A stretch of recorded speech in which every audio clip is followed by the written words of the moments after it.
بسم اللہ الرحمن الرحیم۔ محترم سامعین و ناظرین، السلام علیکم ورحمۃ اللہ وبرکاتہ۔ امید ہے آپ اللہ تعالیٰ کے فضل و کرم سے خیریت سے ہوں گے۔ اللہ تعالیٰ آپ کو، آپ کے اہل خانہ کو ہمیشہ اپنے زمان میں رکھے۔ کڑوے گلاب سلسلے کا ولاگ پیش کرتا ہوں، جس کا مضمون جناب محمد سلیم بٹ صاحب کی تصنیف حشر نشر سے لیا گیا ہے۔ تو شروع کرتے ہیں آج کا کڑوے گلاب سلسلے کا ولاگ۔ عنوان ہے دہشت گردی پر پیچیدہ مذاکرات اور اس کے مضمرات۔ پاکستان عالمی طاقتوں کی باہمی جنگ کا مرکز اور گرم بستر ہے، جو ماضی میں بھی تھا اور آج بھی ہے، جس کو پراکسی وار کہا جاتا ہے۔ چاہے وہ روس کے خلاف مجاہدین کی جد و جہد ہو یا پھر امریکہ کے خلاف وار آن ٹیرر ہو، پاکستان کا کردار اس میں ہمیشہ کلیدی رہا ہے۔ اس کردار کے بہت سے پہلوؤں پر اعتراض کیا جا سکتا ہے، لیکن پاکستان کی اہمیت کو اس خطے میں نظر انداز نہیں کیا جا سکتا۔ آج پاکستان کو جس صورتحال کا سامنا ہے، اس کا ذکر کرتے ہوئے یہ چیز بہت واضح ہے کہ پاکستان کو مستقبل قریب میں دہشت گردی کے حوالے سے ایک انتہائی بنیادی اور اہم فیصلہ کرنا ہے۔ اس حوالے سے ملک میں دو قسم کے مکتبہ فکر ہیں۔ ایک مکتبہ فکر جس کی نمائندگی عمران خان، مولانا فضل الرحمان اور کسی حد تک حکومت کر رہی ہے، وہ یہ ہے کہ امریکہ نے اگلے سال اس خطے سے چلے جانا ہے۔ طالبان ایک زمینی حقیقت ہے، انہوں نے ہمارے ساتھ اور ہم نے ان کے ساتھ رہنا ہے۔ آپ اپنے پڑوسی کو کبھی نہیں بدل سکتے، جس طرح آپ اپنا جغرافیہ نہیں بدل سکتے۔ امریکہ کے جب اپنے مفادات ہوتے ہیں تو وہ طالبان سے مذاکرات بھی کرتا ہے اور پاکستان کی ایجنسیوں کو ان مذاکرات کی راہ ہموار کرنے کے لیے استعمال بھی کرتا ہے۔ مگر جب پاکستان کے مفادات ہوتے ہیں، جو ہی ہم طالبان سے مذاکرات کے قریب پہنچتے ہیں تو امریکہ کوئی نہ کوئی ڈرون حملہ کر کے ان مذاکرات کو سبوتاژ کر دیتا ہے۔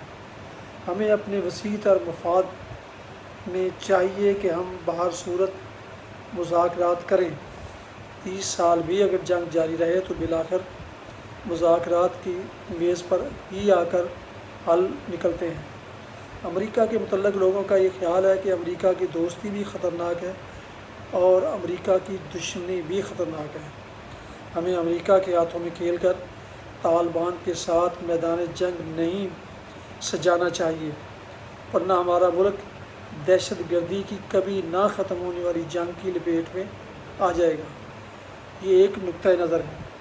اس کے برعکس دوسرا نقطہ نظر یہ ہے کہ طالبان ایک ایسی طاقت ہیں جو پاکستان کے آئین کو تسلیم نہیں کرتے، جو پاکستان کی ریاست میں اپنا خود ساختہ شریعت کا نظام لانا چاہتے ہیں اور جو ہمارے طرز حکومت یا عوام کے طرز زندگی کو یکسر تبدیل کرنا چاہتے ہیں۔ وہ طبقہ جو 40,000 سے زائد سویلین اور 5,000 سے زائد افواج پاکستان کے جوانوں کو، جس میں جرنیل بھی شامل ہیں، شہید کر چکے ہیں، ان کے ساتھ مذاکرات کرنے کا مقصد ورچوئل سرنڈر ہے۔ ہمیں بحیثیت قوم مختلف خیالات کے حامل گروہوں میں بٹنے کی بجائے ان دہشت گردوں کے خلاف لڑائی لڑنا ہوگی، کیونکہ یہ دہشت گرد صرف پاکستان کے خلاف نہیں ہیں، بلکہ یہ عالمی سطح پر بھی جہاد کو اور اپنے نظریات کو فروغ دینے کے لیے کوشاں ہیں، اور ہمارا قبائلی علاقہ دہشت گردی کا بریڈنگ گراؤنڈ بن چکا ہے۔ وہ شمالی وزیرستان ہے جہاں ازبک، چیچین، عرب جنگجو یا دہشت گرد موجود ہیں۔ امریکہ کو ہی ان سے شکایت نہیں ہے، بلکہ ہمارے قریبی دوست ملک چین کے صوبے سنکیانگ میں بھی وہ دہشت گردی کی سرگرمیوں میں ملوث ہیں۔ نیز ایران میں بھی وہی ملوث ہیں۔ بس ان کے خلاف ہمیں یکسوئی کے ساتھ فیصلہ کن جنگ لڑنی چاہیے۔ یہ جنگ طویل ہو سکتی ہے، صبر آزما ہو سکتی ہے اور اس میں بہت سے نقصانات کا سامنا کرنا پڑ سکتا ہے، مگر وسیع تر دائرے میں پاکستانی قوم کی بقا کے لیے اور دنیا میں پاکستان کو ایک ذمہ دار پرامن ملک کے طور پر اپنا وجود منوانے کے لیے ضروری ہے کہ ان دہشت گردوں کو صفحہ ہستی سے مٹا دیا جائے، کیونکہ دنیا اب کھل کر پاکستان پر الزام لگا رہی ہے کہ پاکستانی اسٹیبلشمنٹ اور پاکستانی ریاست جو ہے ان دہشت گردوں کی پس پردہ پشت پناہی کر رہی ہے اور ان کو دوسرے ممالک میں دہشت گردی اور جہادی سرگرمیوں کے لیے استعمال کر رہی ہے۔ اور اگر ہمارا یہ طرز عمل تبدیل نہ ہوا تو پھر عالمی طاقتیں ہمارے ایٹمی پروگرام کی طرف بھی انگلیاں اٹھائیں گی کہ ایک غیر ذمہ دار حکومت کے ہاتھوں میں ایٹمی کھلونا نہیں دیا جا سکتا۔ یہ دو متحرک نقطہ نظر ہیں جو پاکستان میں اس وقت پائے جاتے ہیں۔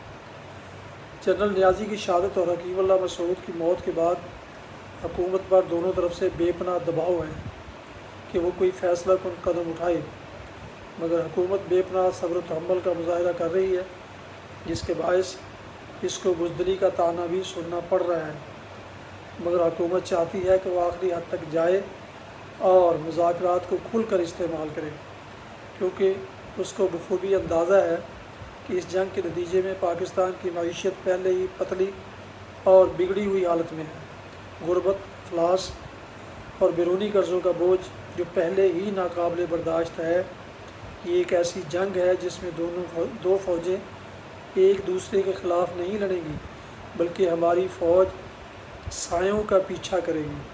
تو ان تمام مضمرات کو مد نظر رکھتے ہوئے حکومت پاکستان دانشمندی اور بصیرت کے ساتھ اس مسئلہ کا حل چاہتی ہے۔ طالبان نے حکیم اللہ مسعود کی ہلاکت کے بعد واضح طور پر یہ پیغام دیا ہے کہ حکیم اللہ مسعود کو پاکستان اور امریکی حکومتوں کی رضامندی سے ٹریپ کر کے ہلاک کیا گیا ہے، اس لیے پاکستانی حکومت سے کسی قسم کے مذاکرات نہیں ہوں گے۔ لیکن ابھی بھی در پردہ حکومت کئی اندرونی راستوں سے کوشش کر رہی ہے کہ ان معطل رابطوں کو بحال کیا جائے، کیونکہ طالبان کسی ایک یونٹ کا نام نہیں، اس میں 50 کے قریب مختلف گروپس ہیں جو اپنی اپنی سینٹرل کمانڈ کے تحت کام کر رہے ہیں، اور ان میں سے 30 کے قریب زیادہ متحرک اور فعال ہیں، جن میں معاویہ اور خالد سجنا گروپ اور دیگر گروپس شامل ہیں۔ مگر مستقبل قریب میں یہ فیصلہ پاکستانی قوم کے لیے زندگی اور موت کا فیصلہ ہے، اور اب زیادہ دیر اس فیصلے کو ٹالا نہیں جا سکتا، اور ہم دو کشتیوں کے سوار نہیں بن سکتے۔ اب ہمیں فیصلہ کرنا ہوگا کہ ہمیں دہشت گردی کو جاری رہنے دینا ہے یا پھر مذاکرات کے ذریعے طالبان کو میز پر لا کر اس مسئلہ کو حل کرنا ہے۔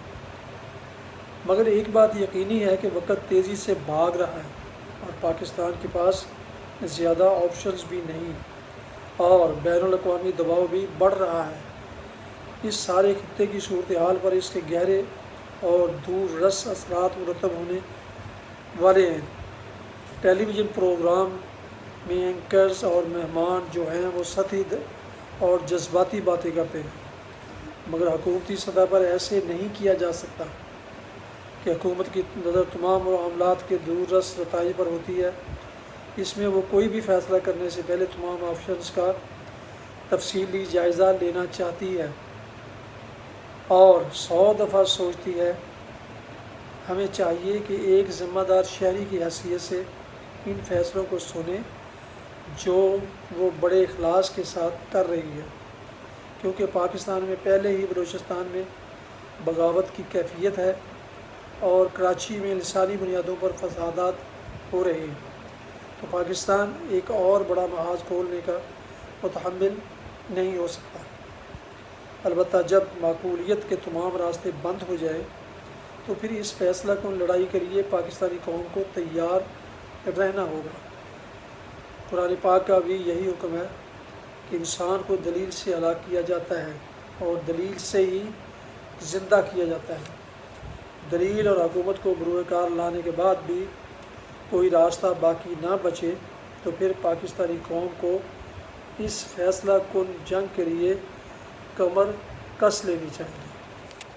ناظرین و سامعین محترم، یہ ابھی آپ سماعت فرما رہے تھے کڑوے گلاب سلسلے کا ولاگ، جس کا عنوان تھا دہشت گردی پر پیچیدہ مذاکرات اور اس کے مضمرات، جسے جناب محمد سلیم بٹ صاحب کی تصنیف نشر سے لیا گیا۔